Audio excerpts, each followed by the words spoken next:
C. Joseph Vijay எனும் நான்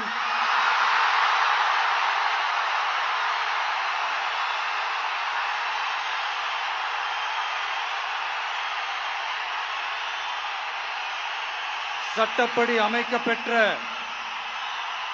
இந்திய அரசியல் அமைப்பின்பால் உண்மையான நம்பிக்கையும் மாறா பற்றும் கொண்டிருப்பேன் என்றும் இந்திய நாட்டின் ஒப்பில்லாத முழு முதல் ஆட்சியையும் ஒருமையையும் நிலைநிறுத்துவேன் என்றும் தமிழ்நாட்டு அரசின் முதலமைச்சராக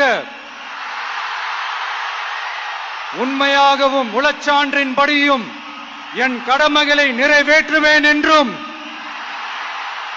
அரசியல் அமைப்பிற்கும் சட்டத்திற்கும் இணங்க அச்சமும் ஒருதலை சார்பும் இன்றி விருப்பு வெறுப்பை விலக்கி பலதரப்பட்ட மக்கள் அனைவருக்கும் நேர்மையானதை செய்வேன் என்றும் ஆண்டவன் மீது ஆணையிட்டு உறுதிமொழிகிறேன்.